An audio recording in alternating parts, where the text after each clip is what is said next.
What's up guys, sorry I'm so late at making this video. This is the continuation on from the Honda Jazz or Honda Fit buyer's guide that we done. If you're in the market for one of these cars, by the way, make sure you watch that. I'll put a link in the description below and you can check that out. But this video in particular is about the DIY guide. What you need to do if you're getting dampness either in the boot or trunk area or the back seats. If it's the back seats, it's probably coming from the boot trunk area anyway. So I'm going to show you exactly what you need to do to fix it once and for all. So here's the first thing you need to do. You need to get in your Jazz or Fit and drive to the local Home Depot or B&Q, just depending on where you are in the world, maybe even Halfords if you're here in the UK, and pick up something like this.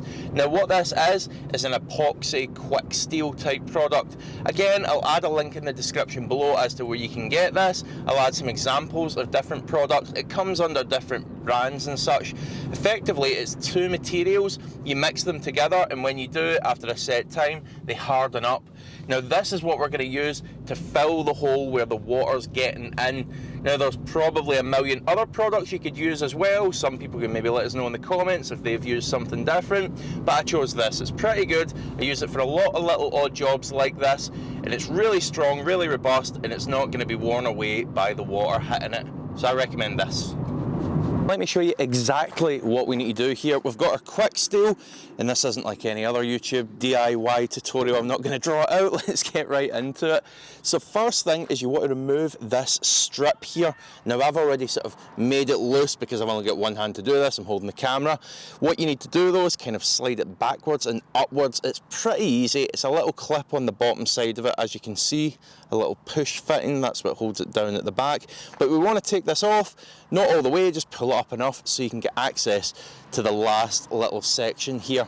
Now this car was a leaker, so you can see it's already had the fix done just about. I'll try and get my camera to zoom in on it a little bit.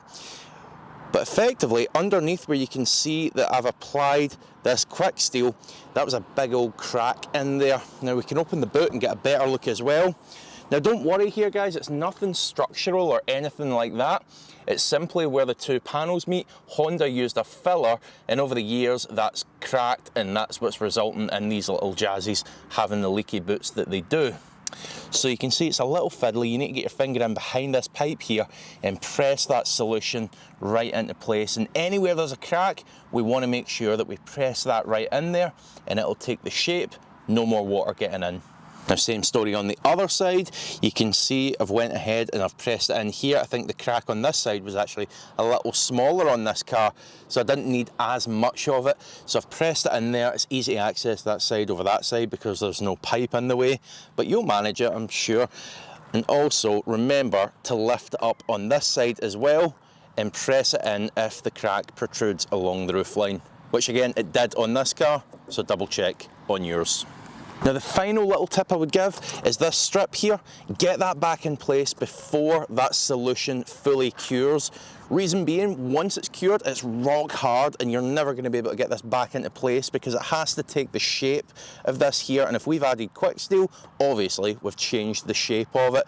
So if you get this back in place, this will sort of assume the shape of this here. Just another little tip. And that's it guys, as easy as that. Now if you got that on your skin, make sure you wash it off. It's quite gnarly stuff, so make sure you give your hands a good wash afterwards. Now if you've got value from this video, please give it a like so that others can find it and YouTube recommends it as well. Also consider hitting subscribe, because why not? Catch you on the next one.